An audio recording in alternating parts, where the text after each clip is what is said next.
Esa magia especial, capítulo 7, de Bárbara Cartland.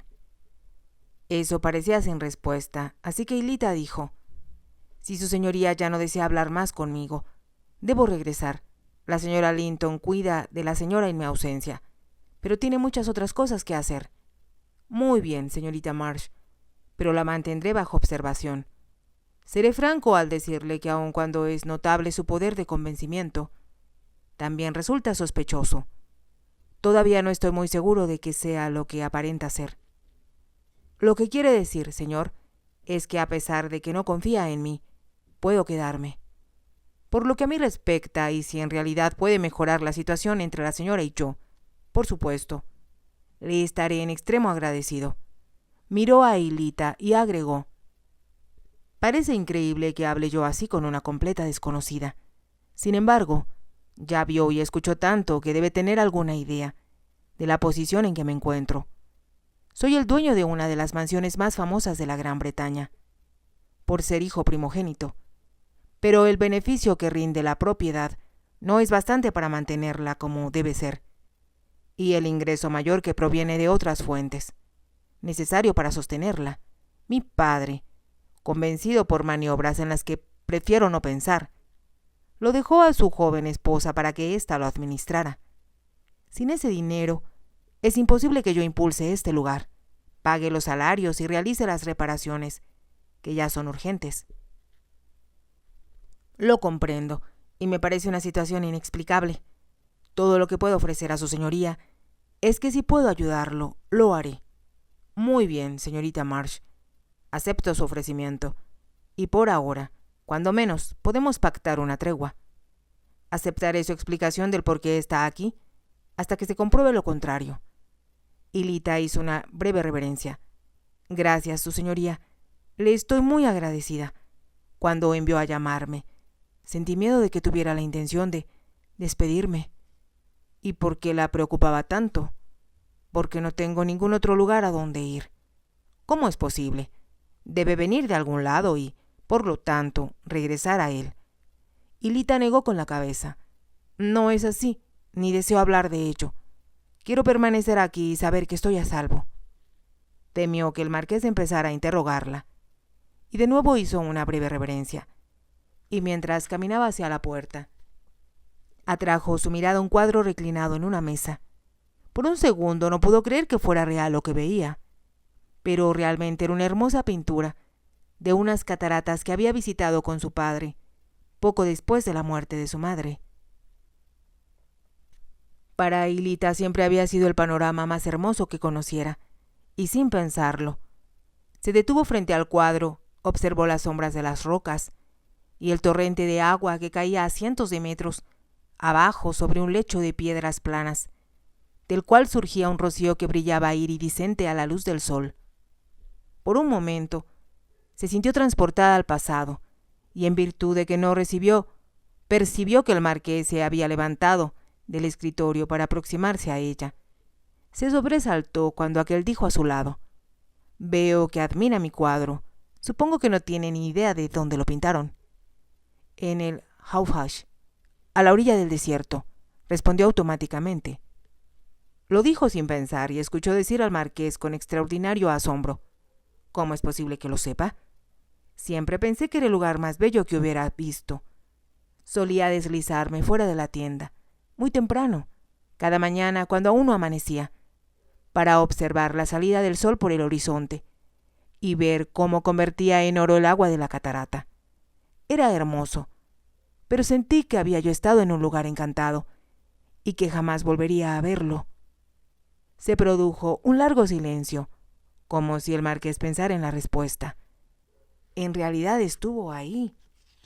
Hilita despertó de su sueño para recordar que se suponía era de una familia de clase media que vivía en la propiedad Darrington. Fue demasiado tarde para retractarse de sus palabras, y solo pudo volverse para mirar al marqués, con ojos enormes y asustados, al contestar: sí, estuve ahí, pero por favor, señor, olvide lo que he dicho. ¿Por qué debo hacerlo? Por razones que no puedo decirle. Pero nadie aquí debe saber que estuve en África. ¿Por qué? ¿Qué hay de malo? aunque en realidad es sorprendente que una mujer de cualquier edad, ya no digamos usted, haya visitado tan remoto lugar. Así es, y por eso, por favor, prométame que no lo mencionará a la marquesa, ni a nadie más. Su voz tenía un tono desesperado, y después de un momento el marqués afirmó: algo la asustó. De verdad está muy asustada. Así es, susurró Hilita, y por eso me acojo a su misericordia, y le ruego que guarde silencio. El marqués hizo un ademán. ¿Cómo puedo rehusarme en estas circunstancias? No se preocupe, señorita March. Su secreto, aunque me intriga muchísimo, sabré respetarlo. Gracias, muchas gracias, repuso Hilita casi sin aliento. Espero que venga y admire este cuadro cada vez que lo desee. Pero tengo algunos más pintados por el mismo artista cuando juntos visitamos África. Me encantaría verlos. Sería maravilloso recordar. Pensó que lo que iba a decir sería demasiado revelador, y apresuradamente, porque estaba más que agitada por lo sucedido, exclamó: gracias, muchas gracias. Se alejó, aun cuando al llegar casi a la puerta, él estiró la mano como para retenerla. Temo caerme, gimió la marquesa. Esté muy segura, respondió Hilita. Sujétese del pasamanos y yo la sostendré. Hizo una pausa antes de agregar: ahora pienso solo en lo hermosa que se le ve con ese bellísimo vestido de chifón al bajar por esta elegante escalera. La marquesa emitió un sonido que era casi una risa, y así, paso a paso, descendió hasta el vestíbulo. Ahora ya saben dónde se encuentra, indicó Hilita, dirigiéndose hacia el salón. Y en un momento tendrá una sorpresa. Glover se apresuró a abrirles la puerta, y la marquesa, asida del brazo de Hilita, entró en el salón. Se detuvo justo al entrar y exclamó: «Es precioso. No tenía idea de que las flores despidieran tan delicioso aroma». Hilita se rió. Los jardineros trajeron todas las rosas y azucenas que pudieron encontrar. ¿Y cuánta flor tiene aroma? No hay duda de que tuvo éxito en convertir la habitación en algo bellísimo, aunque no pueda verla, respondió la marquesa. Hilita la condujo hacia una ventana por donde entraban los dorados rayos del sol. Con suavidad la hizo sentarse en una cómoda silla y expresó: «Ahora deseo que se imagine lo preciosa que está con el sol reflejado en sus joyas, y las rosas que forman un marco perfecto para su cabello oscuro». Casi añadió que era una lástima que no estuviera nadie más para admirarla. Entonces recordó que la señora Linton le comentó que desde que la marquesa quedara ciega, se había rehusado a recibir a nadie. «Al principio recibíamos muchas visitas, señorita, como puede imaginar», había contado la señora Linton, «pero como siempre se les despedía. Después de un tiempo dejaron de frecuentarnos, y en mi opinión es lamentable». Hilita también lo consideraba así, pero no sabía qué hacer al respecto. Durante los 2 días anteriores se había concentrado en ganarse la confianza de la marquesa y en intentar hacerla creer, en realidad, que tarde o temprano volvería a ver. Había visto muy poco al marqués, pero se enteró de que se mantenía muy ocupado en la propiedad y, según la señora Linton, muy inquieto por las reparaciones tan necesarias y la forma deplorable en que todo se había deteriorado durante su ausencia. Hilita no había olvidado su promesa de ayudarlo, pero temía perturbar a la marquesa y hacer que se comportara nuevamente como lo hiciera al darse cuenta de su ceguera. No era solo la señora Linton quien se mostraba dispuesta a contarle lo ocurrido, sino también las doncellas y Glover tenían algo que contar, como si se alegraran de tener a alguien que los escuchara. «Creo de verdad», había dicho Glover, «que si la señora hubiera tenido fuerza suficiente, habría derrumbado el castillo, piedra por piedra. Así estaba de desesperada». «Puedo entender sus sentimientos», murmuró Hilita.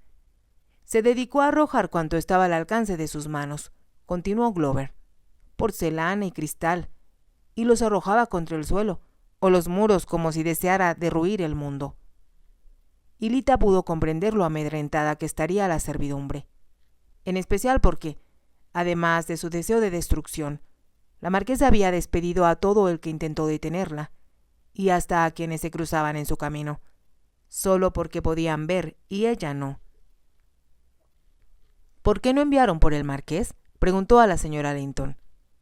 Es lo que deseábamos hacer, pero cuando él se enteró del contenido del testamento de su padre, se enfureció tanto que partió al extranjero a lugares ignotos.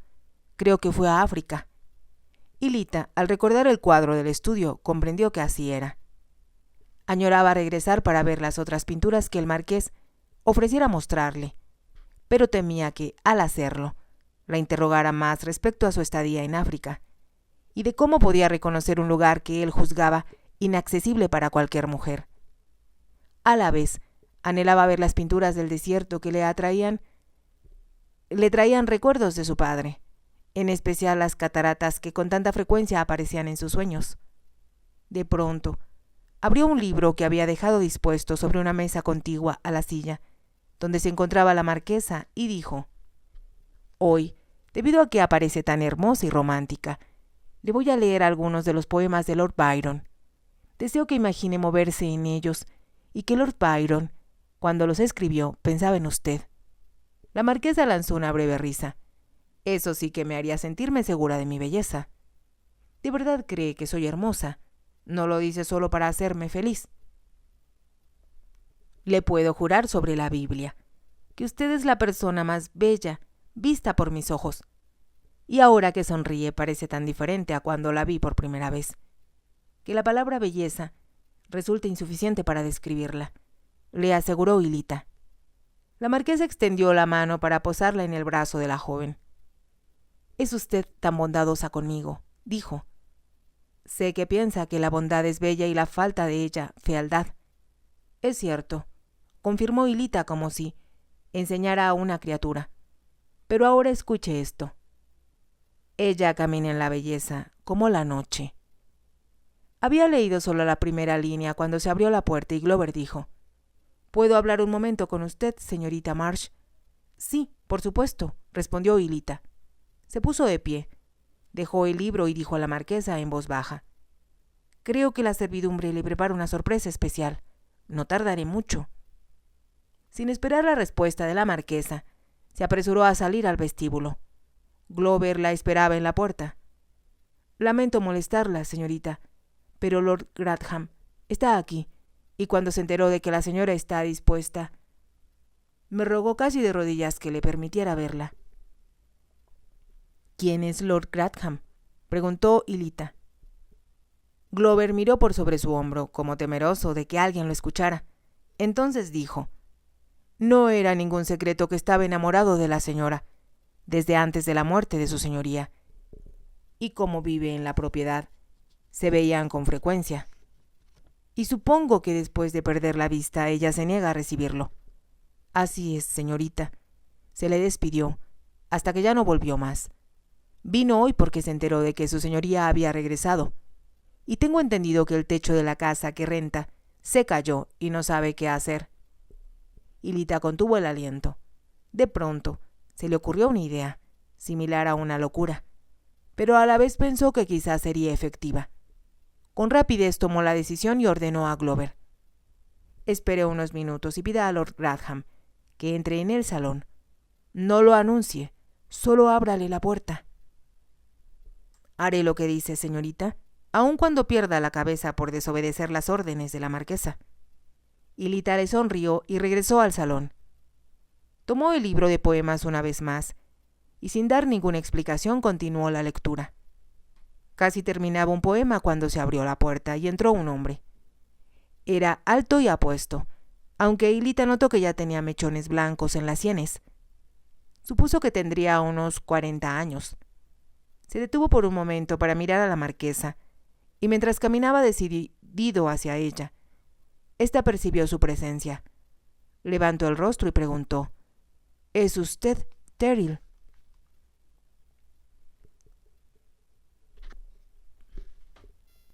Lord Grantham no contestó.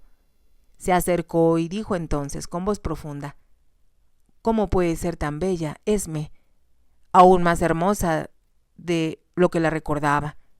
La marquesa lanzó una exclamación de desagrado. «Gerald, es usted. No tiene derecho a estar aquí. Váyase. No deseo que me vean.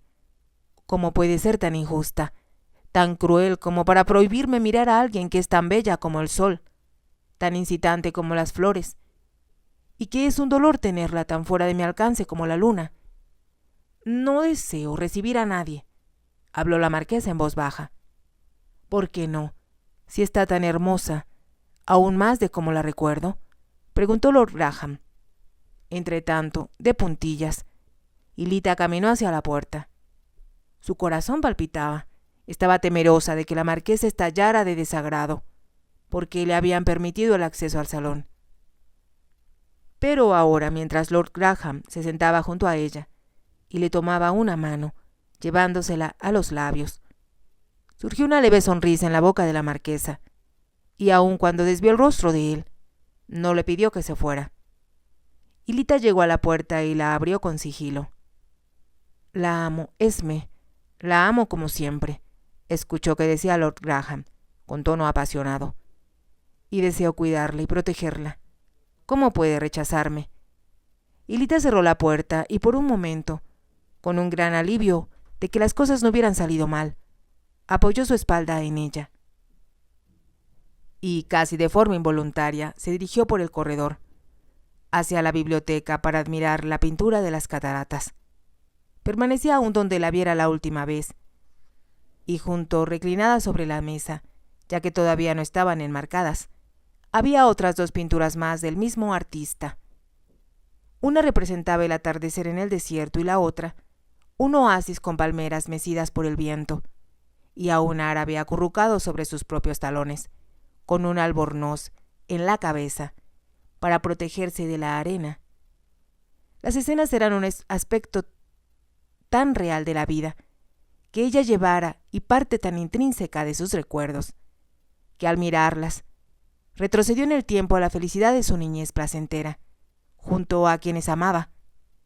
Se concentró tan hondamente en los cuadros, que no escuchó entrar al marqués, quien dijo detrás de ella: «Sabía que encontraría el camino hasta aquí tarde o temprano.